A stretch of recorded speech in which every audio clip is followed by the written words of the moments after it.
ஆண்டுகளை கடக்கின்றது.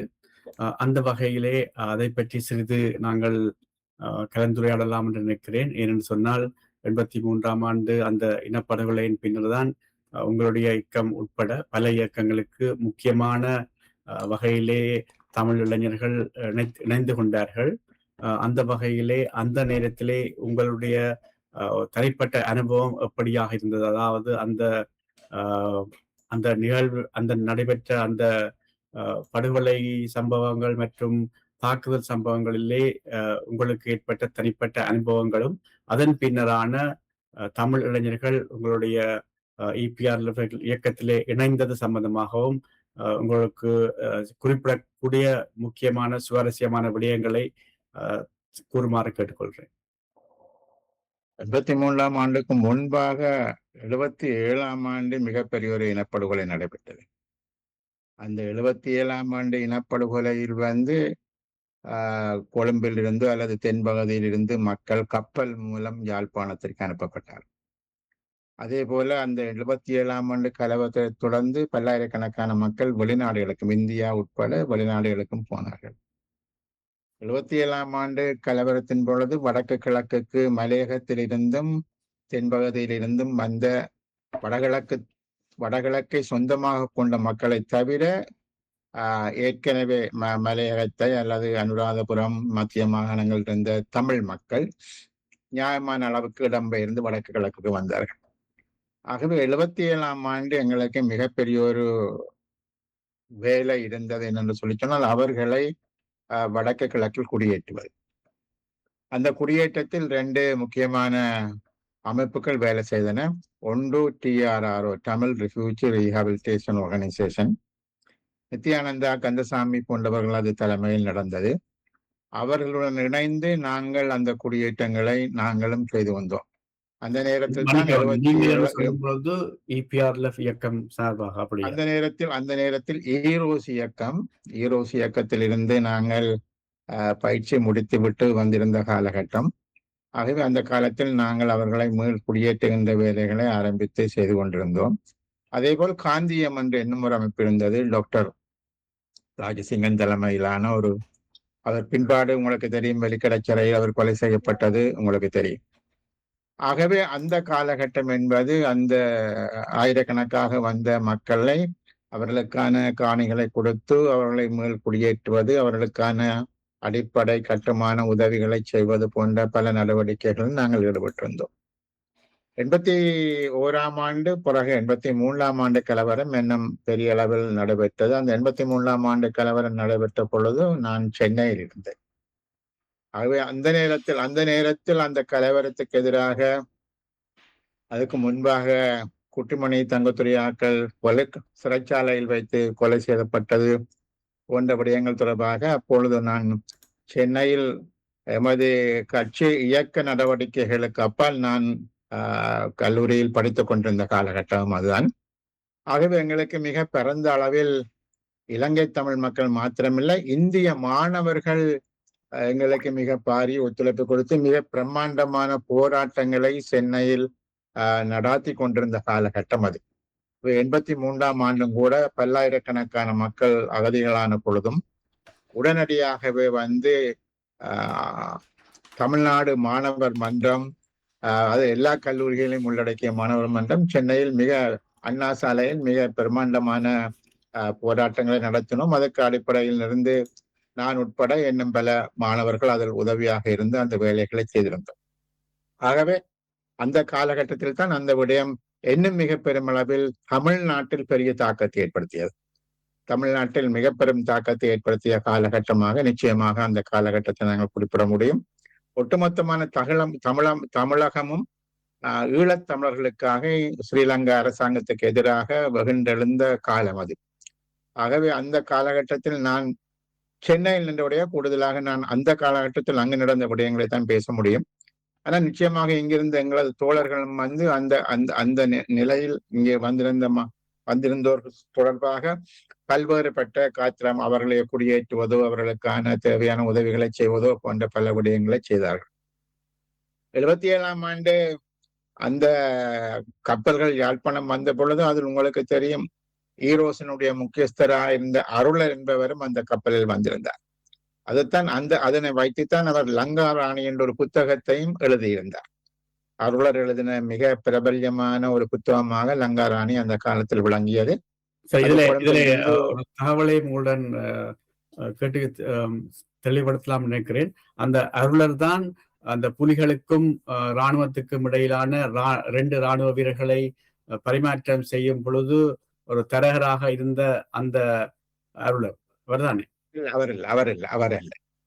அவரல்ல. அவருக்கும் அதுக்கும் நிச்சயமாக சம்பந்தம் கிடையாது. அந்த இராணுவ வீரர்களை அது பரிமாற்றம் செய்த பொழுது முக்கியமாக கிட்டுதான் நான் நினைக்கிறேன் யாழ்ப்பாணத்தில் அந்த விடயங்களை வந்து கவனிப்பவராக இருந்தார்.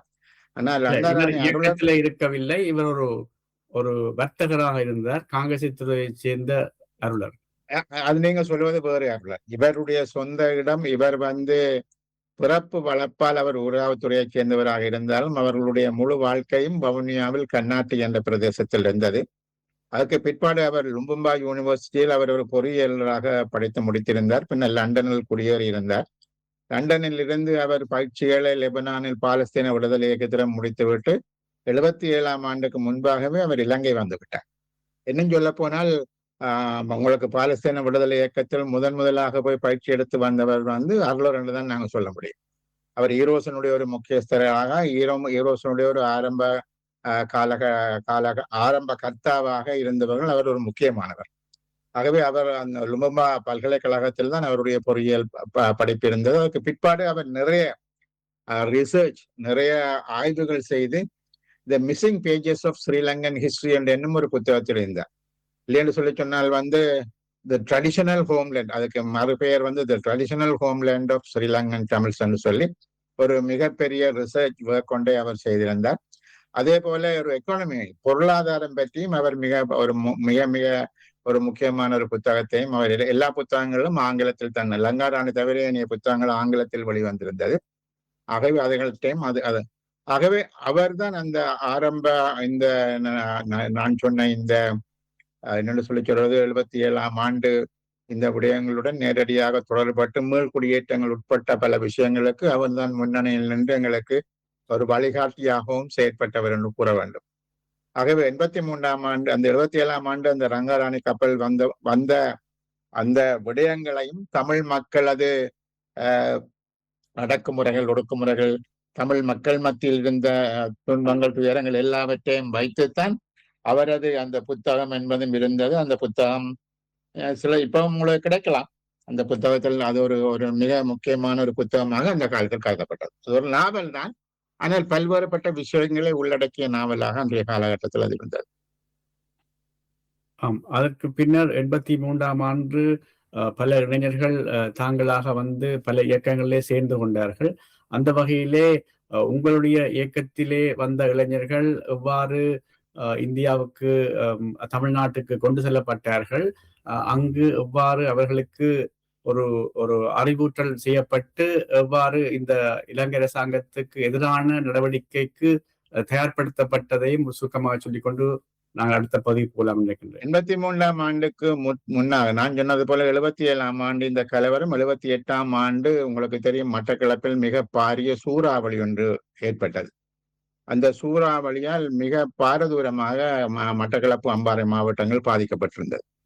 அப்பொழுது யாழ்ப்பாணத்திலிருந்து முதலாக சிடிபி பஸ் அரேஞ்ச் பண்ணி அந்த மக்களுக்கு உடனடியாக தேவையான அரசியல் பருப்பு வகை போன்ற ரயில்வேஷன்ஸ் ஏற்பாடு பண்ணி ஒரு பஸ்ஸை நாங்கள் ஹேர் பண்ணி முதல் போன பஸ்ஸில் நானும் என்னும் பல நண்பர்கள், தோழர்கள் பல பேரும் போய் அங்கு நாங்கள் ஏறத்தாழ மாசக்கணக்காக, அது பிற்பாடு பல்வேறுபட்ட குழுக்கள், அங்கு அரசியல் கட்சிகளை சேர்ந்த பல்வேறுபட்ட குழுக்கள் அங்கு வந்திருந்தார்கள். அந்த மக்களுக்கு உடனடியாக பல்வேறுபட்ட ரோட்டுகள் துப்புரவாக்க வேண்டியிருந்தது, தென்னை மரங்கள் அகற்ற வேண்டியிருந்தது, கிணறுகள் இறைக்க வேண்டியிருந்தது, வீடுகள் திருத்த வேண்டியிருந்தது, இப்படி பல விஷயங்கள்.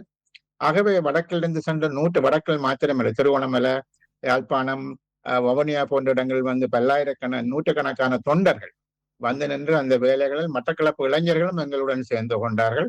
சேர்ந்து அந்த விடயங்களை நாங்கள் எங்களால் இயன்றவரை மிக பெருமளவில் நாங்கள் அந்த விஷயங்களை செய்வதற்கு முன்னோடியாக இருந்தோம். இதன் மூலம் எங்களுக்கு அது மாத்திரம் இல்லாமல் அங்குள்ள அட்வான்ஸ் லெவல் படித்த மாணவர்களுக்கு இந்த சூறாவளி மழை வெள்ளத்துடன் அவர்களது புத்தகங்கள் எல்லாமே போயிருந்த நேரத்தில் யாழ்ப்பாணத்தில் இருந்த ஆசிரியர்களை கொண்டு போய் ஒரு கிராஷ் கோர்ஸ் சொல்லுவோம், ஏழுக்கான ஒரு உடனடியான சில விளக்கங்களை கொடுக்கக்கூடிய வகுப்புகளை நாங்கள் ஏற்பாடு செய்திருந்தோம்.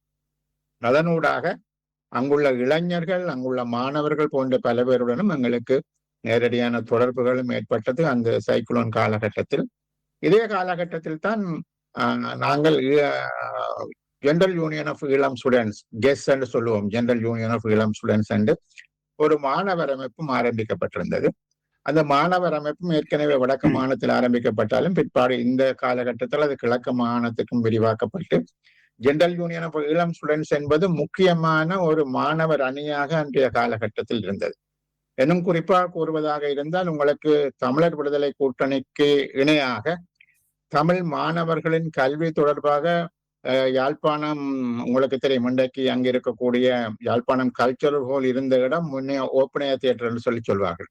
அந்த கல்ச்சரல் ஹால் இருந்த இடத்தில் நாங்கள் அப்பொழுது ஏறத்தாழ 7,000-8,000 மாணவர்களை திரட்டி இலங்கை அரசாங்கத்தினுடைய அந்த கல்வி கொள்கைக்கு எதிரான பெரிய ஒரு ஆர்ப்பாட்டத்தை, ஒரு போராட்டத்தை நாங்கள் நடத்தியிருந்தோம். தொடர்ச்சியாக அந்த மாணவர் அமைப்பு என்பது கல்வி தொடர்பாக மாத்திரம் அல்லாமல் ஏனைய தொழிற்சங்கங்கள், காங்கிரஸ் சுந்தர சிமெண்ட் ஃபேக்டரி, பருந்தன் கெமிக்கல் ஃபேக்டரி போன்றவற்றின் ஊடாகவும் அதற்குள் நாங்கள் எங்களது தொழிற்சங்கங்களை கட்டி அவர்களுடைய பல்வேறுபட்ட பிரச்சனைகளுக்காக குரல் கொடுக்கக்கூடிய அமைப்பாகவும் இது மாறி வந்தது.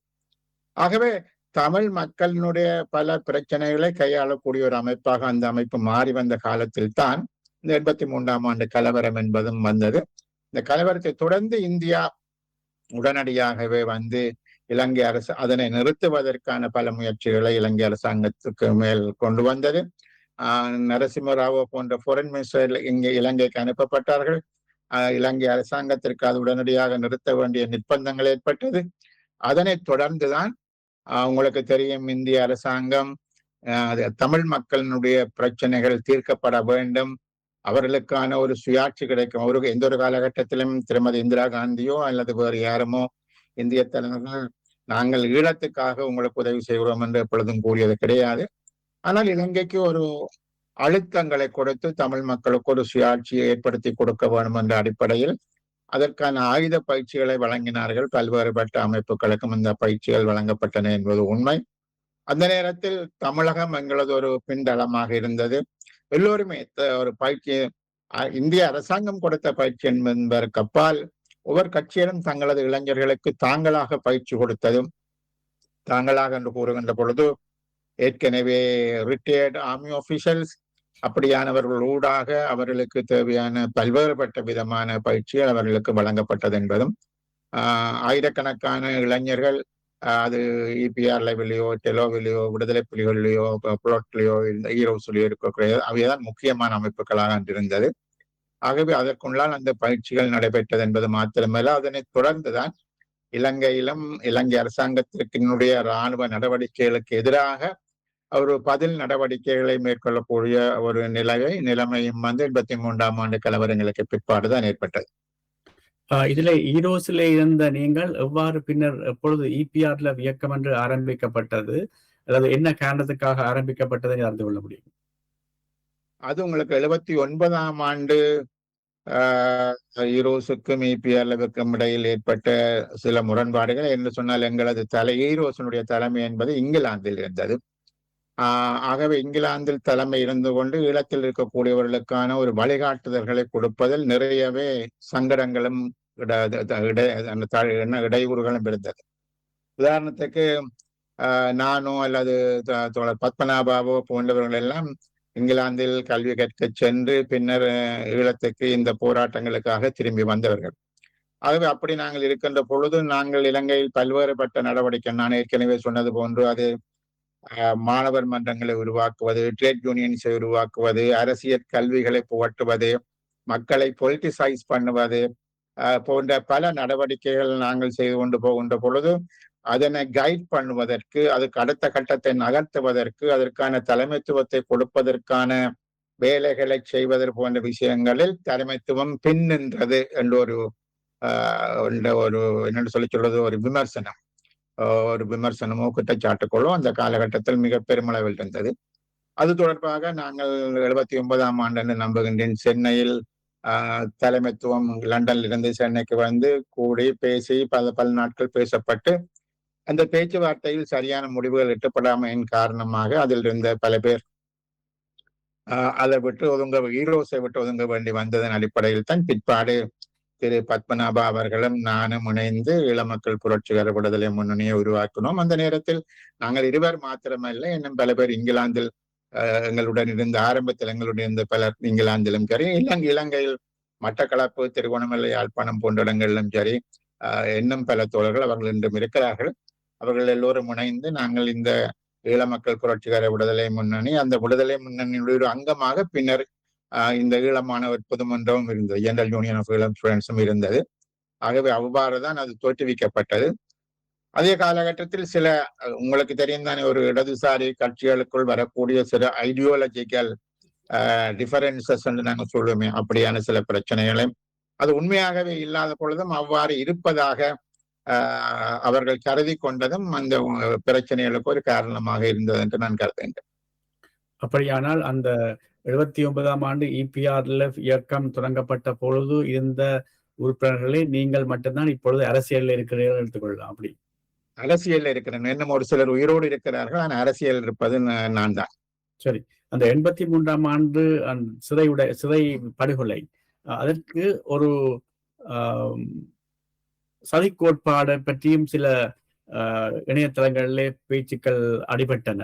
அதை பற்றி உங்களுக்கு தெரிந்த விடயங்களை சொல்ல முடியும் என்றால், அதாவது என்னோட சொல்லி சொல்றது, வெலிக்கடை சிறை உடைப்பு பற்றி அந்த சிறையில் இருந்து தப்பி வந்த அவர் இப்பொழுது இறந்து விட்டார்.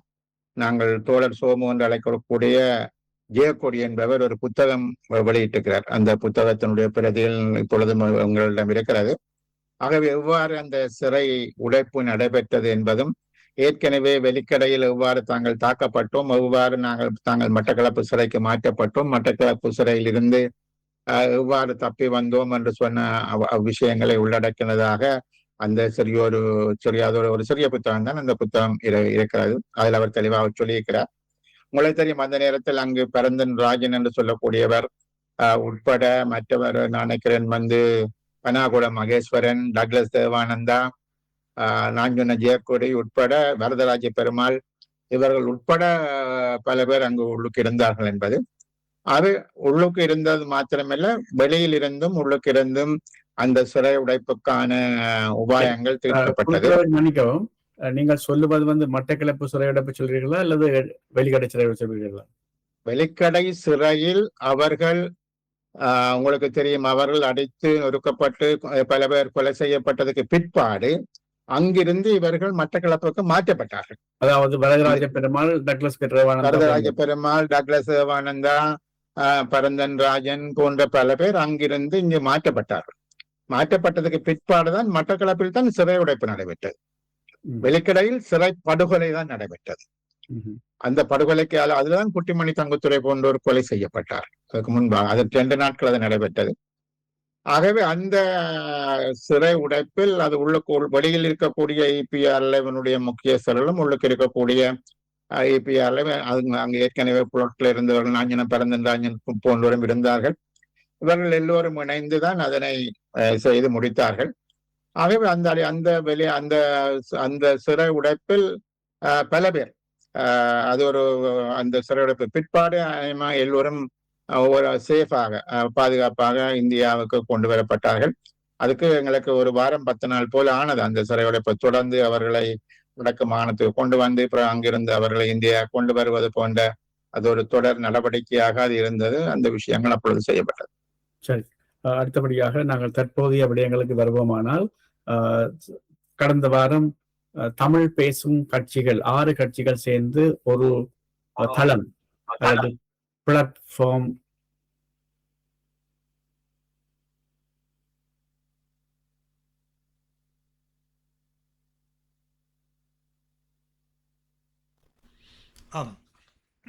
நேர்கள் இணைந்து கொண்டிருப்பது ஃபோக்கஸ் தமிழ் வானொலியில் சதுரங்கம் நிகழ்ச்சி. திரு சுரேஷ் பிரேமச்சந்திரன் அவர்களுடனான சந்திப்பு தொடரும் என்று எதிர்பார்க்கின்றோம்.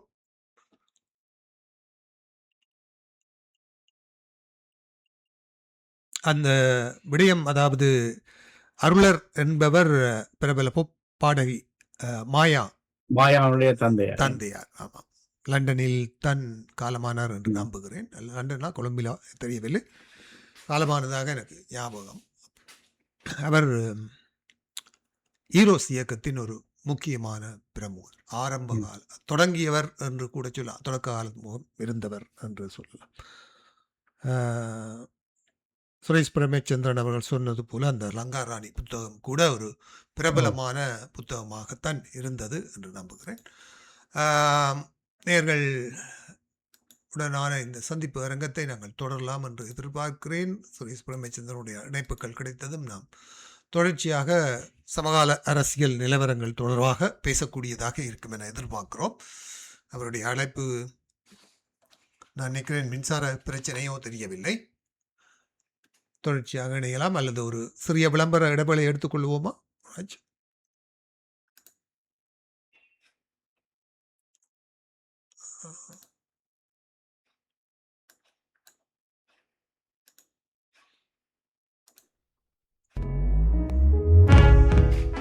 உங்களுக்கான ஒரு இணையதளம் வேண்டுமா? கவலையை விடுங்கள். இணையதள வடிவமைப்பில் பரந்த அனுபவமிக்க வடிவமைப்பாளர்களினால் உயர்தரமான இணைய வடிவமைப்புகளை நியாயமான கட்டணத்தில் வழங்கும் நிறுவனம் ராஜ் கிரியேஷன்.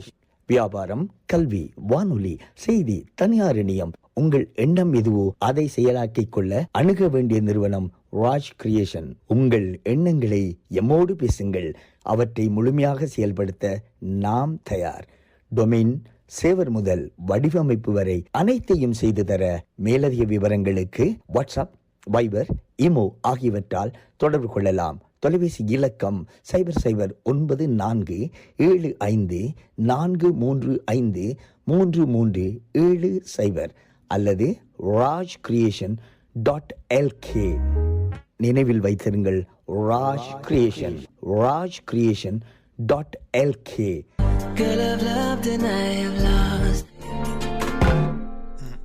வணக்கம் சுரேஷ் பிரேமச்சந்திரன், இணைப்பில் இருக்கிறீர்களா? இணைப்புக்கு வந்தாச்சு நினைக்கிறோம். சரி, இடையில ஒரு சின்ன பாவுக்காட் வந்த அப்புறம் திடீரென்று கம்ப்யூட்டர் போயிட்டு சாரி. சரி, அடுத்த விடயமாக கடந்த வாரம் இலங்கையிலே தமிழ் பேசும் 6 சிறுபான்மை கட்சிகள் சேர்ந்து ஒரு முக்கியமான ஒரு பிளாட்ஃபார்ம் அல்ல ஒரு தளத்தை அமைத்திருந்தார்கள், தமிழ் பேசும் மக்களுக்கான ஒரு பொதுவான பிரச்சனையை பற்றி பேசுவதற்காக. அதிலே உங்களுடைய கூட்டணியும் ஒரு பங்காளராக இணைந்திருந்தது. அந்த வகையிலே செல்வம் அடைக்கல்நாதன் அவர்களும் சுரேன் குருசாமி அவர்களும் அங்கே பங்கு பெற்றியதாக காணக்கூடியதாக இருந்தது. அதனுடைய நோக்கம், அதனுடைய இப்போதைய தேவைப்பாடு என்ன என்று கூற முடியுமா? இதில் முக்கியமாக எதிர்த்தரப்பில், பாராளுமன்றத்தில் எதிர்த்தரப்பில் இருக்கக்கூடிய சிறுபான்மை கட்சிகள் என்று நாங்கள், சிறுபான்மை தேசிய இனங்களை சார்ந்த கட்சிகள் என்று நாங்கள் கூறலாம்.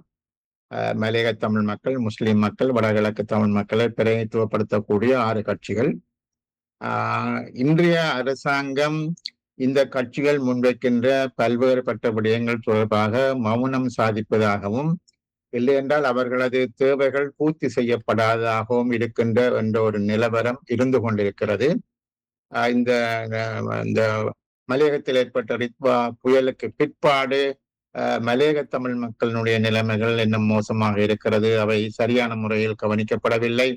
அவர்களுக்கு காணிகளை வழங்கி அவர்களுக்கு வீடு கட்டுவதற்காக கொடுத்த உத்தரவாதங்கள் நிறைவேற்றப்படவில்லை. அதே போன்று வடகிழக்கு தமிழ் மக்களுக்கும் கொடுத்த உத்தரவாதங்கள், பல உத்தரவாதங்கள், அது பொதுவான விஷயம் என்று பார்த்தோம் என்று சொல்லி சொன்னால் பயங்கரவாத தடை சட்டம் போன்றவை பொதுவான விஷயங்களாக வடகிழக்கில் காணிகள் விடுவிக்கப்படும் என்று சொன்ன விடயங்கள் எதுவும் பூர்த்தி செய்யப்படவில்லை.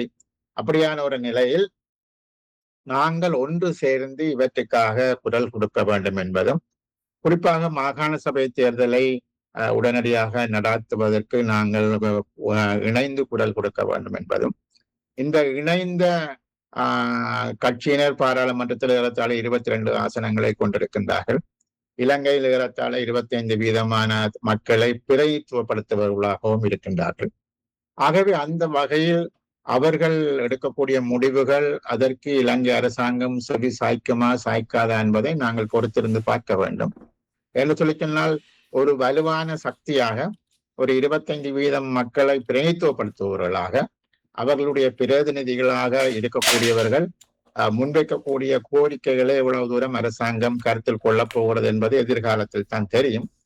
ஆனால் அவ்வாறு ஒரு வலுவாக இருந்து நாங்கள் சில விடயங்களை வைப்பதன் ஊடாகத்தான் தமிழ், அதாவது சிறுபான்மை தேசிய இனங்களினுடைய நலன்களை ஓரளவுக்காவது முன்னெடுத்து செல்லலாம் என்ற ஒரு அடிப்படையில் தான் அந்த ஒரு நாங்கள் பல பிரச்சனைகள் இருக்கின்றன. நாங்கள் எல்லா பிரச்சனைகளும் என்று சொல்லி இல்லை, என்னென்ன விடயங்களை நாங்கள் இணைந்து செய்ய முடியும், இணைந்து செய்ய முடியாத விஷயங்களும் இருக்கலாம், ஒருவருக்கொருவர் முரண்பட்ட விடயங்களும் கூட இருக்கலாம்.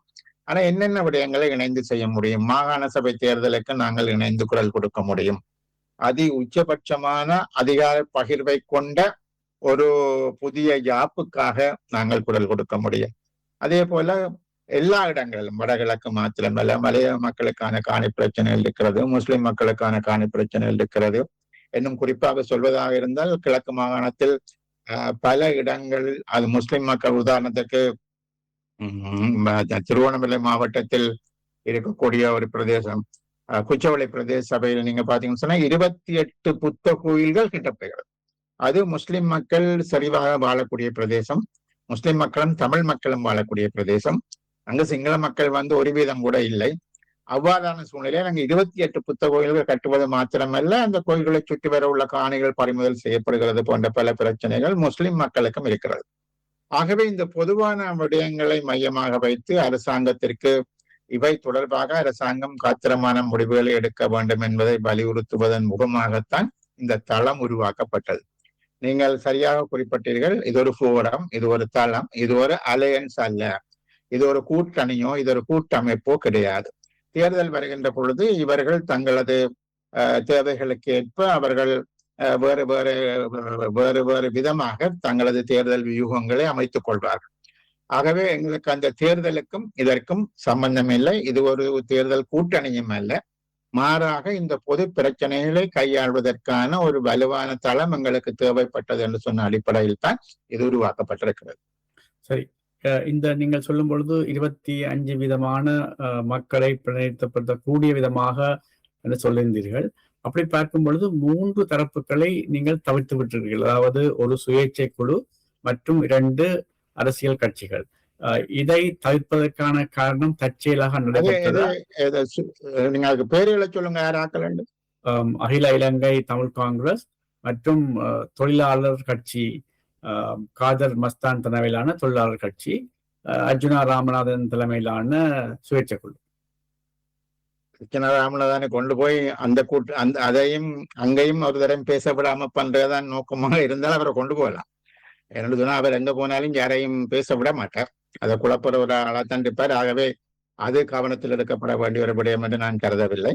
ஆனால் ஏனையோரை பொறுத்தவரையில், முக்கியமாக கையேந்திரகுமார் பொன்னம்பலத்தை பொறுத்தவரையில், அவர் இந்த இது உருவாகிற நேரத்தில் அவர் இந்தியாவில் இருந்தார். அதுக்கு பிற்பாடு அவர் இப்பொழுது ஆஸ்திரேலியா போய்விட்டார்.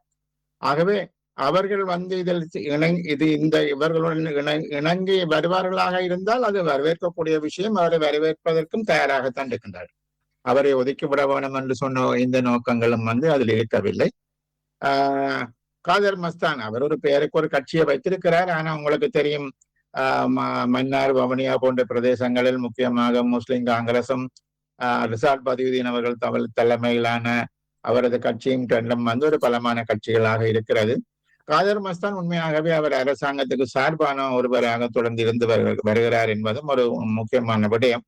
ஆகவே அந்த வகையில் அந்த இருவரை பற்றியும் நான் எதுவும் சொல்வதற்கு இல்லை. ஆனால் நிச்சயமாக அகில இலங்கை தமிழ் காங்கிரஸ் பாராளுமன்றத்தில் அவர்கள் அங்கம் வகிக்கிறார்கள் என்ற அடிப்படையில் அவர்களை இணைத்து செல்வதற்கு நான் நம்புகின்றேன். ஜனநாயக தமிழ் தேசிய கூட்டணிக்கோ தமிழ் கட்சிக்கோ இந்த விதமான எதிர்ப்புகளும் கிடையாது. அவர்கள் அதில் இணைய விரும்புகின்ற பட்சத்தில் அவர்கள் இணைத்துக் கொள்ளப்படுவார்.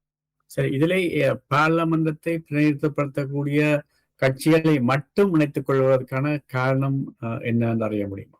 இது அதாவது இது அவ்வாறுதான் ஆரம்பிக்கப்பட்டது என்று சொன்ன அடிப்படையில் பாராளுமன்றத்தில் இருக்கக்கூடிய அங்கம் வகிக்கக்கூடிய கட்சிகளால் தான் இது உருவாக்கப்பட்டது. இல்லை என்று சொல்லி சொன்னால் சில சமயம் இதில் பல பேரை இதில் உள்வாங்க வேண்டியிருக்கலாம். உங்களுக்கு தெரியும், எல்லோரையும் இணைப்பதன் ஊடாகவும் எல்லாத்தையும் சாதிக்கக்கூடிய மாதிரியும் இருக்க மாட்டாது என்பதும் அது ஒரு முக்கியமான காரணம். அதோ மாத்திரமில்லாமல் அரசாங்கத்திற்கு அழுத்தம் கொடுப்பதற்கு பாராளுமன்றத்தில் வரக்கூடிய பல விடயங்கள் தொடர்பாக கையாள்வது என்று சொன்ன ஒரு விடயமும் அதில் இருக்கிறது. அந்த அடிப்படையில் தான் இது அவ்வாறான ஒரு அடிப்படையில் உருவாக்கப்பட்டிருக்கிறது.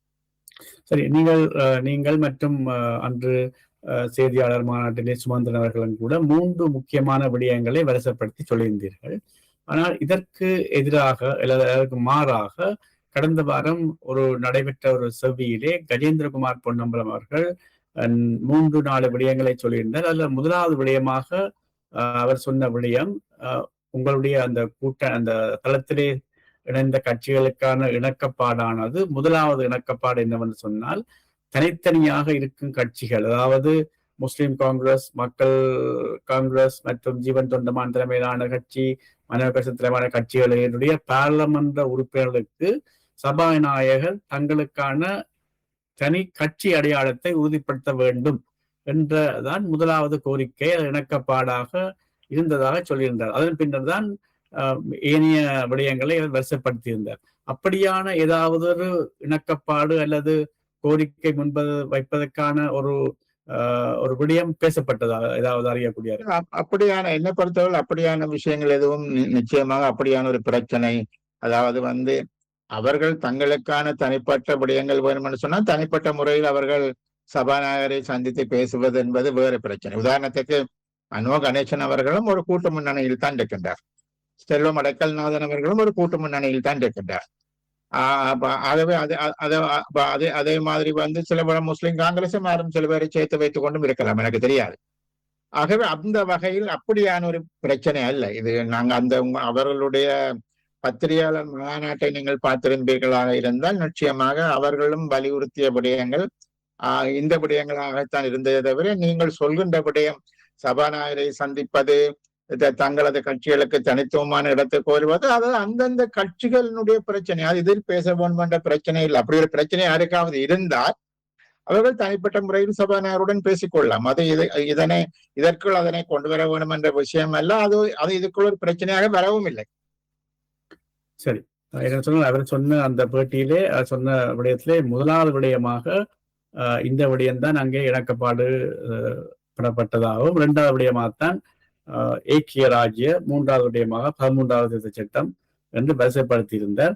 அதான் உங்களுடன் அந்த பேசப்படாத விடயங்களாக இருந்திருக்குமோ என்ற விடயத்திலே, அல்லது அவர் சில விடயங்களை சொல்லியிருந்தார், தனக்கு சில விடயங்கள் தெரியும் என்றும் அது வெளிப்படையாக நான் இப்போது சொல்ல முடியாது, ஆனால் நேரம் பெறும்போது அதை நான் வெளிப்படுத்துவேன் என்ற விதமாக கருத்து சொல்லியிருந்தார். அப்படியானால் இப்படியாக கருத்து சொல்லக்கூடிய, அதாவது அங்கே பேசப்படாத விடயங்களை பேசப்பட்டதாக அல்லது இணக்கப்பாடு காணப்படாத விடயங்களை காணப்பட்டதாக சொல்லும் ஒருவர் இந்த கூட்டணிக்கு அவசியம் என்று நீங்கள் கருதுகிறீர்களா? இந்த தளத்துக்கு அவசியம் என்று கருதுகிறீர்களா? அவர் ஏற்கனவே பல்வேறுபட்ட சந்தர்ப்பங்களில் நடக்காத பல விஷயங்களை நடந்ததாக கூறுவதும், எடுக்காத சில முடிவுகள் எடுக்கப்பட்டதாக கூறுவதும், அதை உண்மை போன்று கதைக்குகின்ற ஒரு விடயத்தை அவர் தொடர்ச்சியாக செய்து வருகின்றார்.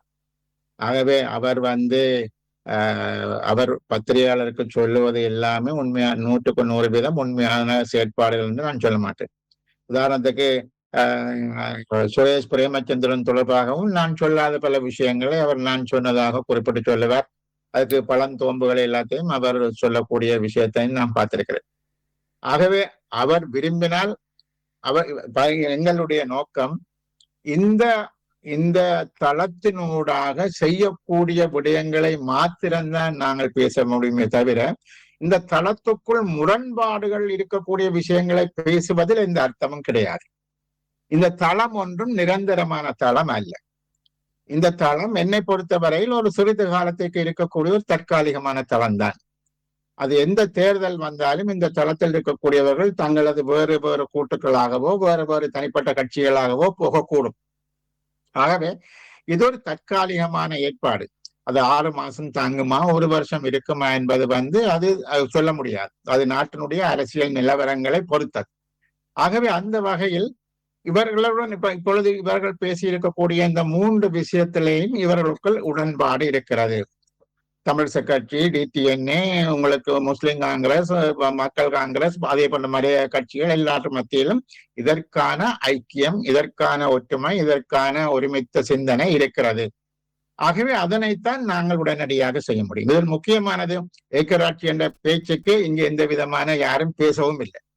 அதாவது இங்கு சொல்லப்பட்ட விஷயம், புதிய ஒரு அரசியல் யாப்பு வர வேண்டும். ஏற்கனவே அவர்களது உறுதிமொழி கொடுத்திருக்கிறார்கள். அந்த புதிய அரசியல் யாப்பு என்பது உச்சபட்ச அதிகார பகிர்வை கொண்டதாக இருக்க வேண்டும். இந்த விஷயம்தான் இங்கு இப்பொழுது ஒரு பொதுவான விடயமாக எல்லாராலும் ஏற்றுக்கொள்ளப்பட்ட விடயமாக இருக்கிறது. இங்கு பழைய ஏக்கராட்சியை அது இதை பற்றி எல்லாம் இதுவரை யாரும் பேசினதாக விடயங்கள் நிச்சயமாக இல்லை.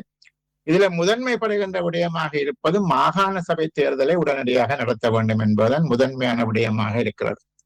இரண்டாவது முக்கியமாக காணிகள் அனைத்தையும் விடுவிக்கப்பட வேண்டும். மலையகத்திலும் சரி, வடக்கு கிழக்கிலும் சரி, இந்த காணிகள் உடனடியாக விடுவிக்கப்பட வேண்டும் என்பதும், அரசாங்கம் மக்களுக்கு கொடுத்த வாக்குறுதிக்கு இணங்க புதிய யாப்பை கொண்டு வர வேணும். அங்கு எக்ஸிகியூட்டிவ் பிரசிடென்சி என்பது இல்லாமல் செய்யப்படுவது மாத்திரமல்ல, அதிகபட்ச அதிகாரங்களை பகிரக்கூடிய வகையில் அந்த யாப்பு அமைய வேண்டும் என்பதுதான் உள்ள விஷயம்.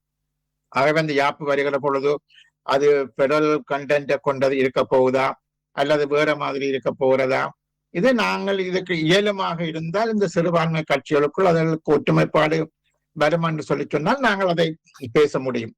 ஆனால் அது அது உண்மையாகவே இல்லை. இந்த அரசாங்கம் கூட இப்பொழுது என்ன சொல்கின்றால், கடைசி வருஷம் அதாவது 2029-30 தேர்தல் வருமாக இருந்தால் அப்பொழுது நாங்கள் இந்த யாப்பை அந்த காலத்தில் தான் கொண்டு வர யோசிக்கிறோம். இப்ப நாங்கள் பொருளாதாரத்தை கட்டியெழுப்ப வேணும் என்று அவர்கள் வேற வேற கதைகள் சொல்லிக் கொண்டிருக்கக்கூடிய காலகட்டம் தான் இது. அது இப்பொழுது உங்களுக்கு தெரியும், வடக்கிலும் கிழக்கிலும் மாத்திரமில்லை, தெற்கிலும் எல்லோரும் முக்கியமாக வற்புறுத்துகிற ஒரு விடயமாக இன்றைக்கு மாகாண சபை தேர்தலை வைக்க சொன்ன விடயம் தான் வந்திருக்கிறது. ஆகவே அந்த வகையில் 2 நாட்களுக்கு முன்பாக தமிழரசு கட்சிக்கும் ஜனநாயக தமிழ் தேசிய கூட்டணிக்கும் இடையில் நடைபெற்ற பேச்சுவார்த்தை அந்த விடயத்துக்கு அடுத்ததாக வருவோம். அதற்கு முன்னர் அந்த நேரலுக்காக ஒரு நிமிஷம் தாருங்கள்.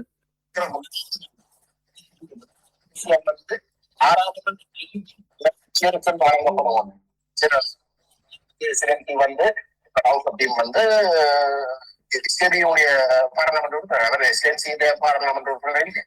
அப்படி எஸ்ஏபியுடைய பாராளுமன்ற உறுப்பினர் அவரை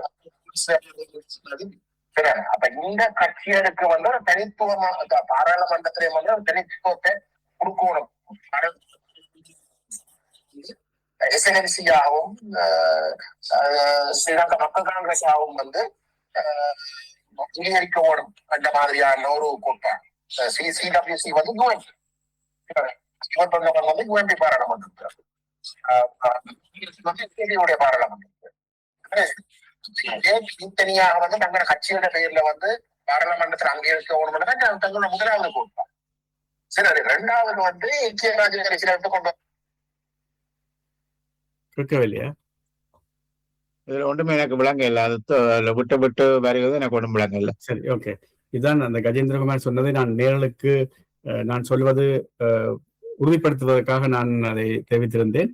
அடுத்ததாக நீங்கள் இப்போது சொல்லியிருந்தீர்கள், அந்த தமிழரசு கட்சியும் உங்களுடைய கட்சியும் உங்களுடைய கூட்டணியும் ஒரு பேச்சுவார்த்தை நடைபெற்றது நேற்று முன்தினம்.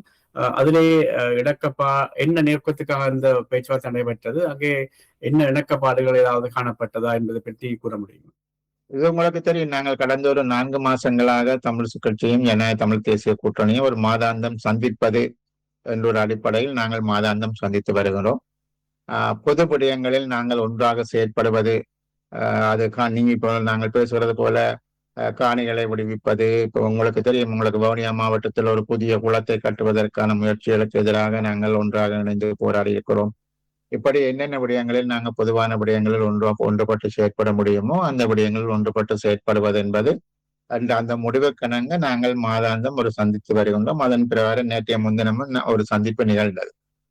அந்த சந்திப்பில் நாங்கள் சில விடயங்களை முக்கியமான முடிவுகளாக எடுத்திருந்தோம். ஒன்று, தமிழ் மக்கள் மத்தியில் இந்த அதிகார பகிர்வு தொடர்பான சரியான புரிதல் இல்லையோ என்ற ஒரு கேள்வி இருக்கிறது. அது உங்களுக்கு அதிகாரிகள் மட்டத்திலும் சரி, அல்லது என்னன்னு சொல்றது பெற்றோர் மட்டத்திலும் சரி, பொதுமக்கள் மட்டத்திலும் சரி, இது தொடர்பான புரிதல் அல்லது விளக்கம் எவ்வளவு தூரம் இருக்கிறது என்று சொன்ன கேள்வி இருக்கிறது. சில மாதங்களுக்கு முன்பு உங்களுக்கு தெரியும், மன்னார் மாவட்டத்தில் இருக்கக்கூடிய டிஸ்ட்ரிக்ட் ஹாஸ்பிட்டல் மன்னார், அதனை மத்திக்கு கொடுக்க வேண்டும் என்று சில தீர்மானங்கள் எல்லாம் அங்கு நடந்த மாவட்ட அபிவிருத்தி குழு கூட்டத்திலும் எடுக்கப்பட்டது, பின்னர் பிரதேச சபை கூட்டத்தில் எடுக்கப்பட்டது, பின்னர் பாராளுமன்றத்திலும் செல்வம் அடக்கல்நாதன் கூட அதை பற்றி பேசியிருந்தார். அது எங்களுடைய கட்சிக்குள் அது பெரிய கண்டனத்துக்குள்ளான ஒரு விடயமாகவும் இனிமேல் அப்படி நடக்க மாட்டாது என்ற உறுதிமொழியும் கொடுக்கப்பட்டும் இருக்கின்றது. அதே போல இப்பொழுது பார்த்தீங்கள் என்று சொன்னா தெல்லிப்பளை ஆதார வைத்தியசாலை பேஸ் ஹாஸ்பிட்டல், தெல்லிப்பளை பேஸ் ஹாஸ்பிட்டலும் சரி, அதுடன் இருக்கக்கூடிய கேன்சர் யூனிட், இவற்றை ஒட்டுமொத்தமாகவே மத்திக்கு கொடுக்க வேண்டும் என்று பவானந்த ராஜா மாதிரியான பாராளுமன்ற உறுப்பினர் அவர் வைத்தியர் கூட அவர்களும் இல்ல கேன்சர் யூனிட்டை மாத்திரம் கொடுக்கலாம் என்று சொல்லி எங்களுடைய கஜேந்திரகுமார் பொன்னம்பலம் போன்றவர்களும், ஏனென்று சொல்லி சொன்னால் இந்த கேன்சர் யூனிட் மிக பெருமளவிலான தேவைகள் அதற்கு இருக்கிறது. அதனை கையாள்வதற்கான நிதி வளங்கள் மாகாண சபையிடம் இல்லை. ஆகவே மக்களுக்கு அந்த தேவைகளை பூர்த்தி செய்யணும்னு சொன்னா மத்திட்டு கொடுத்தா தான் அது நடக்கும் என்ற விதமான ஒரு கருத்தும். ஆனால் இப்பொழுது இந்த கேன்சர் யூனிட்டுகள் அது எங்கே கொழும்பிலும் சரி, இங்கேயும் சரி, எங்கேயும் சரி தனித்து இயங்க முடியாது. அதுக்கு ஒரு பேஸ் ஹாஸ்பிட்டல் ஒன்று தேவை. என்று சொல்லி சொன்னால் கேன்சருக்காக வரக்கூடியவர்களுக்கு வேறு பல வருத்தங்கள் இருக்கும். அது டயபெட்டிஸா இருக்கலாம், வேறு வேறு விஷயங்களாக இருக்கலாம். ஆகவே அவற்றுக்கு நாங்கள் வேறு எங்கும் கொண்டு செல்ல முடியாது. ஆகவே ஒரு வைத்தியசாலையுடன் இணைந்ததாகத்தான் கேன்சர் யூனிட் இருக்க வேண்டும். ஆகவே இது ஒட்டுமொத்தமாகவே நாங்கள் அதனை மத்திக்கு கொடுத்து விட வேண்டும் என்பது இப்பொழுது தெல்லிப்பளை வைத்தியசாலையினுடைய மெடிக்கல் சூப்பரிண்டனாக இருக்கக்கூடியவரும் அதற்கு அவர் மிகவும் பாடுபடுகிறார், அதை மத்திக்கு கொடுப்பதற்கு. நாங்கள் அண்மையில் அவரை சந்தித்து பேசியிருந்தோம். அது மாத்திரமல்லாமல் பவானந்த ராஜா போன்றவர்களும் அப்படியான நிலையில் இருக்கிறார்கள். கஜேந்திரகுமார் பொன்னம்பலம் போன்றவர்களும் அவரும் யோசிக்கிறார், எல்லாத்தையும் கொடுக்க வேண்டும் என்ற அவசியம் இல்லை, ஆனா கேன்சர் யூனிட்டை மாத்திரம் கொடுக்கலாம் என்று சொன்ன இருக்கு. ஆனா அடிப்படையில் இந்த விஷயங்கள் என்னென்று சொல்லி சொன்னால் வைத்தியசாலைகள், அதாவது உங்களுக்கு டீச்சிங் ஹாஸ்பிட்டல்ஸ், விசேட வைத்தியசாலைகள், ஸ்பெஷலைஸ் ஹாஸ்பிட்டல்ஸ் தவிர்ந்த ஏனைய அனைத்து வைத்தியசாலைகளும் மாகாணங்கள் குறித்தானவை. ஆகவே அவ்வாறான ஒரு சூழ்நிலையில் இருக்க உங்களுக்கு 1988 இந்த 13th அமெண்ட்மெண்ட் பாராளுமன்றத்தில் கொண்டு பாஸ் பண்ணப்பட்ட பொழுது எந்தெந்த வைத்தியசாலைகள் என்ன டீச்சிங் ஹாஸ்பிட்டல்ஸாக இல்ல ஸ்பெஷலைஸ் ஹாஸ்பிட்டல்ஸாக இருந்ததோ அவை தவிர்ந்த ஏனைய அனைத்தும் மாகாணத்தை குறித்தார்கள். ஆகவே இப்பொழுது மாகாணத்து குறித்தான வைத்தியசாலையை யாராவது ஒருவரோ அல்லது ஒரு குழுவோ நாங்கள் மத்திய கொடுக்கிறோம் என்று சொல்லி சொன்னால் எங்களை பொறுத்தவரையில் அது வயலேஷன் ஆஃப் த கான்ஸ்டிடியூஷன். இதே போலத்தான் பாடசாலைகள் அப்பொழுது 88 இருந்த தேசிய பாடசாலைகள் தவிர்ந்த அனைத்தும் மாகாண பாடசாலைகள். ஆனா அரசாங்கம் அதை பற்றி யோசிக்காமல் ஒரு 1000 பாடசாலைகளை தேசிய பாடசாலையில் ஆக்குவது என்று சொல்லி வந்த பொழுது EPRல நீதிமன்றம் சென்று அதற்கு எதிராக கடந்த 2 வருஷங்களாக போராடி இப்பொழுது முடிவு வந்திருக்கிறது. இதை தேசிய பாடசாலைகள் ஆக்குவதற்கான சட்டம் இலங்கையில் கிடையாது என்பதை அட்டர்னி ஜெனரல் டிபார்ட்மெண்ட் அப்பீல் கோர்ட்டில் அவர் அதை சொல்லியிருக்கிறார். ஆகவே இப்பொழுது தேசிய பாடசாலைகள் ஆக்க இருந்த பாடசாலைகள் அனைத்தும் தங்களது போர்ட் எல்லாத்தையும் மாற்ற வேண்டும், அவர்கள் அப்படி இருக்க முடியாது, இயங்க முடியாது என்ற செய்குழல் எல்லாம் இவர்களுக்கு இப்பொழுது அனுப்பப்பட்டு இருக்கிறது. இதே போலத்தான் வைத்தியசாலைகளை பொறுத்தவரையிலும் கூட வைத்தியசாலைகள் இந்த மாகாணத்து குறித்தானது என்று சொல்கின்ற பொழுது அதனை மத்தி பிடுங்கி எடுப்பது என்று சொன்னது பாராளுமன்றத்தில் 3/2 பெரும்பான்மையுடன் சட்டங்களை கொண்டு வந்துதான் அவர்கள் அதை பிடுங்க முடியும். ஆகவே இங்கிருந்து கொண்டு அதனை மத்திக்கு கொடுக்க வேண்டும் என்று சொல்வது முதல் தவறான ஒரு விடயம். இன்னும் குறிப்பாக சொல்வதாக இருந்தால் வைத்தியசாலைகள் அதாவது அது ஒரு மாகாண சபை ஒரு வைப்ரண்டாக ஃபங்க்ஷன் பண்ணக்கூடிய சூழ்நிலை வரும் வரையில் மத்திய அரசாங்கம் அதற்கு சப்போர்ட்டிவாக இருக்க வேண்டும். அதற்கான பைனான்சியல் பேக்கிங்கை அவர்கள் கொடுக்க வேண்டும். இன்னும் சொல்ல போனால் மாகாண சபைகள் தங்களுக்கான வரிகளை விதித்து தங்களுக்கான வருமானங்களை ஏற்படுத்தி அவர்கள் தங்களது சொந்த காலில் நிற்கும் வரையிலான உதவிகளை மாகாணங்களுக்கு மத்திய அரசாங்கம் செய்ய வேண்டும் என்று சொன்ன தேவை இருக்கு. நீங்கள் இந்தியாவை எடுத்தீங்கன்னு சொன்னா இந்தியாவில் புதிய புதிய மாநிலங்கள் உருவாக்கப்படுகிறது. ஆந்திர பிரதேசம் 2 ஆக்கப்பட்டது. உங்களுக்கு தெலுங்கானாவாகவும் ஆந்திராவாகவும் அது உருவாக்கப்பட்ட பொழுது 20,000 30,000 கோடி பணத்தை வந்து மத்திய அரசாங்கம் கொடுக்கிறது அவர்கள் தங்களுடைய இன்ஃப்ராஸ்ட்ரக்சர் தங்களுடைய அடிப்படை வேலைகளை செய்வதற்கு. ஆனால் இலங்கையை பொறுத்த வரையில் மாகாண சபைகள் உருவாக்கப்பட்டது. ஆனால் மாகாண சபைகள் தங்களை கொண்டு நடத்துவதற்கு எவ்வளவு தூரம் மத்திய அரசாங்கம் அதனுடைய செயற்பாட்டுக்கு உதவியாக இருக்குது என்றால் இல்லை. அவர்கள் கொடுக்கிற காசு என்பது மாகாணத்தில் வேலை செய்யக்கூடியவர்களுக்கு சம்பளம் கொடுப்பதற்கும் மாகாணத்தில் ஒரு சில கேபிட்டல் எக்ஸ்பெண்டிச்சர் அது மிக மிக சொற்பமானது என்ற அடிப்படையில் தான் அந்த விடயங்கள் நடக்கிறதே தவிர இந்த மாகாண சபையை பலப்படுத்தி கொண்டு போவதற்கான ஒரு தேவையான அளவுக்கான ஒரு பைனான்சியல் பேக்கிங் இல்லை என்றது மாத்திரமல்ல, அதனை செய்ய விடாமல் தடுப்பதில் மும்முரமாக இருக்கிறார். ஒரு சீஃப் மினிஸ்டர்ஸ் ஃபண்டை நாங்கள் கொண்டு வர வேண்டும் என்று சொன்னா கொண்டு வர முடியாது. நாங்கள் சீஃப் மினிஸ்டர்ஸ் ஃபண்டை உருவாக்கினால் டயஸ்போரா பல்வேறுபட்ட இடங்களில் இருந்து அதுக்கு ஒரு ஃபண்ட் எடுத்து கஷ்டப்பட்ட மக்கள், பாதிக்கப்பட்ட மக்கள், உமன் ஹெடட் ஃபேமிலிஸ் போன்றவர்களுக்கு சில உதவிகளை செய்து அவர்கள் தங்களது காலில் நிற்பதற்கான உதவிகளை செய்ய முடியும் என்று சொன்னா the government is against it. அப்படியான சூழ்நிலைகள் தான் நாங்கள் இருக்கின்றோம். ஆகவே இந்த நிலையில் ஏதோ மத்திக்கு கொடுத்த உடனே மத்தி எல்லாத்தையும் செய்துவிடும் என்று எதிர்பார்ப்பது முட்டாள்தனமானது. இன்னும் சொல்ல போனால் தென்பகுதியில் இருக்கக்கூடிய மத்திக்கு கீழ் இருக்கக்கூடிய வைத்தியசாலைகள் எல்லா உதவிகளையும் பெறுகின்றதா என்றால் இல்லை. இன்றைய தினம் பத்திரிகையில் வந்திருக்கக்கூடிய செய்தி, இந்த பல்வேறுபட்ட பிரச்சனைகள் வைத்தியசாலைகள் இருப்பதாகவும் மட்டக்களப்பு, திருகோணமலை, யாழ்ப்பாணம் உட்பட தென்பகுதியில் இருக்கக்கூடிய பல்வேறுபட்ட வைத்தியசாலைகள் அரசாங்கம் இதை எதனையும் கண்டுகொள்ளவில்லை என்ற ஒரு குற்றச்சாட்டை அந்த வைத்தியர்களுடைய ட்ரேட் யூனியன் வந்து அந்த குற்றச்சாட்டை முன்வைத்திருக்கின்றது. ஆகவே பிரச்சனைகள் மிக அதிகமாக நிச்சயமாக இந்த சுகாதாரத்துறையில் இருக்கிறது. ஆகவே அது வெறுமனே என்னென்று சொல்லுவது தெல்லிப்பளைக்கோ மன்னாருக்கோ உரிய பிரச்சனை அல்ல. இதை மத்திக்கு கொடுத்தவுடன் அதனை தலைகுத்து காரணமாக மாற்றி விடுவார்கள் என்று நிச்சயமாக அதுக்கான எந்த விதமான கேரண்டியும் கூட கிடையாது. ஆகவே முதலாவது நாங்கள் மிக மிக போராடி லட்சக்கணக்கான உயிர்களை பலி கொடுத்து எங்களுக்கு கிடைத்த சொற்ப உரித்துக்களை மீண்டும் ஒப்படைக்க யோசிப்பது என்பது அறிவிலித்தனம். அதனை அதிகாரிகள், அது வைத்தியர்களாக இருக்கலாம், ஆசிரியர்களாக இருக்கலாம், ஆசிரியர் அல்லது எடுகேஷன் பியூரோக்ராட்ஸாக இருக்கலாம், அல்லது பெற்றார் ஆசிரியர் சங்கங்களாக இருக்கலாம். ஒரு விதமான மென்டல் இதொன்று இருக்கிறது. இது ஒரு நேஷனல் ஸ்கூலா வந்துட்டால் கணக்கு எல்லாம் ஏதோ கொட்டுப்படும். நேஷனல் ஸ்கூல்ஸுக்கும் ப்ரொவின்சியல் ஸ்கூலுக்கும் எந்த வித்தியாசமும் கிடையாது. உங்களுக்கு ஒரே கரிக்குலம், ஒரே டீச்சர்ஸ், எல்லாமே ஒரே விதமான எந்த விதமான மாற்றங்களும் கிடையாது. பெயர் பலகை மாத்திரம்தான் மாற்றமான ஒரு விடயமாக இருக்கும். நேஷனல் ஸ்கூல், ப்ரொவின்சியல் ஸ்கூல், இந்த மாற்றத்தை தவிர வேற எந்த மாற்றம் இல்லைன்னு சொல்ல போனால் all the national schools administration are run by provincial council. ஆகவே அப்படி இருக்கிற பொழுது நாங்கள் எங்களுடைய ஆக்களுக்கு, தமிழ் ஆக்களுக்கு ஒரு விதமான ஒரு மித், ஒரு அப்படியான ஒன்றுக்குள் இருக்கிறார்கள் என்று சொன்னா மத்திக்கு கொடுத்து விட்டால் ஏதோ இதெல்லாம் சொற்பனத்துக்கு வந்துவிடும் என்ற விதமான இருக்கு. ஆகவே அந்த நிலையை மாற்ற வேண்டும் என்பதில் தமிழரசு கட்சிக்கும் எங்களுக்கும் இடையில் ஒரு உடன்பாடு வந்திருக்கிறது. அதற்கான கோரிக்கையை நாங்கள் பொதுவாக அன்றைக்கு மக்கள் மத்தியில் வைத்திருக்கின்றோம். ஆகவே அதே போன்று இந்த நாங்கள் சொன்ன இரண்டாவதாக இந்த முக்கியமான இந்த விடயம் இருக்குத்தானே, ப்ரொவின்சியல் கவுன்சில் எலெக்ஷனை வைப்பது, இந்த 6 கட்சியினுடைய இந்த ஃபோரம். இப்ப நாங்க சொன்னாங்க, நாங்கள் டிடிஎன் ஒரு சஜஷனை முன்வைத்தது. இந்த ஃபோரம் எவ்வளவு காலம் இருக்கும்னு சொல்லி தெரியாது. பட் இந்த ஃபோரம் இந்திய தூதுவரை, ஏனைய டிப்ளமேட்ஸை சந்தித்து இந்த மாகாண சபை தேர்தலை வைப்பதற்கான அழுத்தங்களை கொடுக்கும்படி சொல்ல வேண்டும் என்று சொல்லி சொன்னால், they are representing 25% of the population. இந்த மாகாண சபைகள் வந்ததே தமிழ் மக்களினுடைய போராட்டத்தின் காரணமாக தமிழ் மக்களுக்கு அதிகாரங்களை பகிர்வதற்காக கொண்டு வரப்பட்டது. ஆனால் இப்பொழுது அதுகள் நடைபெறாமல் ஆளுநரை வைத்துக் கொண்டு என்னென்ன எல்லாம் துன்புறுத்தல்கள், என்னென்ன பிரச்சனைகள் எல்லாம் வருகிறது.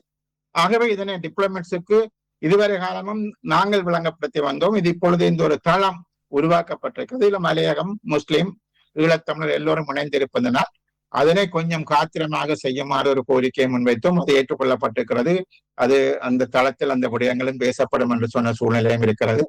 ஆகவே இவ்வாறான சில முக்கியமான பிரச்சனைகள் சம்பந்தமாக நாங்கள் ஒரு பொது உடன்பாட்டுக்கு வந்திருக்கிறோம். அது மாத்திரமல்ல, எங்களுடைய இந்த டிடிஎன்ஏ என்று சொன்ன இந்த யுனைடெட் ஃப்ரண்ட், அது ஒரு இன்னும் எல்லோரையும் இணைத்து ஒரு பொதுவான இதாக கொண்டு வரப்பட வேண்டும். தமிழரசு கட்சி அதில் கூடுதலான அக்கறை செலுத்த வேண்டும். அவர்களுக்கு சில பிரச்சனைகள் இருக்கிறது என்பதை நாங்கள் புரிந்து கொள்கின்றோம். இந்த இன்டர்னல் கன்ஃபிளிக்ட் விதின் த பெடரல் பார்ட்டி. அப்படி ஒரு பிரச்சனை அவர்களுக்கு இருப்பதும் அதனை நாங்கள் முழுமையாக நாங்கள் விரும்பியவாறு கொண்டு போக முடியாமல் ஒரு காரணம் இருக்கலாம். ஆனால் அது மாத்திரம்தான் காரணம் நான் சொல்ல மாட்டேன். சில சமயம் அவர்களுக்கும் உள்ள ஒரு மைண்ட் செட் இருக்கும். நாங்கள் ஒரு தாய் கட்சி, பெரிய கட்சி என்று சொன்ன பல்வேறுபட்ட சிந்தனைகள் ஆரம்பத்தில் இருந்தவர்களுக்கு இருக்கிறது. ஆகவே அது மாத்திரமல்லாமல் நான் முதல் பேசின விஷயத்தில் இப்ப சமுதிரையா இருந்த காலத்தில் நாங்கள் 13th அமெண்ட்மெண்டை தும்புக்கட்டையாலும் தொடமாட்டோம் என்று பேசிய காலகட்டம் எல்லாம் இருக்கிறது. ஆகவே ஒரு தமிழ் மக்களுக்கு நாங்கள் ஒரு பிழையான விளக்கத்தை இந்த 13th அமெண்ட்மெண்ட் பற்றி கொடுத்திருக்கிறோம். அது எங்களுக்கு தேவையில்லாத இப்பொழுது இருக்கக்கூடிய கஜேந்திரகுமார் பொன்னம்பலம் போன்றவர்களும் இன்று மட்டும் அது ஒற்றையாட்சிகள் இருக்கக்கூடிய தேவையற்ற விஷயம் என்ற ஒரு விளக்கத்தை தான் கொடுத்து கொண்டிருக்கிறார்கள். ஆகவே எங்களது மக்களுக்கு அவர்கள் குறைந்தபட்சம் நான் ஏற்கனவே உங்களோடும் பல தடவை பேசியிருக்கூடும், உள்ள அதிகாரங்களை எடுத்து தங்களை அவர்கள் முன்னோக்கி நகர்த்துவதற்கு இதுகள் தேவை என்று சொன்ன அடிப்படையை இப்பொழுது தமிழரசு கட்சியும் புரிந்து கொண்டிருக்கிறது. அவர்கள் ஏற்றுக்கொண்டிருக்கிறார்கள். சம்பந்தரையா அந்த காலத்தில் என்னென்ன அந்த காலத்தில் அப்படி சொன்னதுக்கு காரணம் முக்கியமாக அந்த நல்லாட்சி அரசாங்க காலத்தில் ஏதோ சிலவற்றை பெற்றுவிட முடியும் என்று சொன்ன ஒரு அதீத நம்பிக்கை, அந்த நம்பிக்கை பிறகு அதுவும் தோற்கடிக்கப்பட்டது என்று சொன்ன சில விடயங்கள் இருந்தது. ஆகவே அந்த அடிப்படையில் தான் எங்களுடைய பேச்சுவார்த்தைகள் தொடர்ந்து நடைபெறுகிறது. ஒரு மாதம் தான் நாங்கள் சந்திக்கிற அந்த விடயத்தில் இப்படியான பொது விஷயங்களை பேசுகின்றோம். சரி, ஒரு சிறிய இடைவெளி எடுத்துக்கொண்டு அடுத்த பகுதியை செல்லலாம். சத்யபாலன். நன்றி ராஜ்.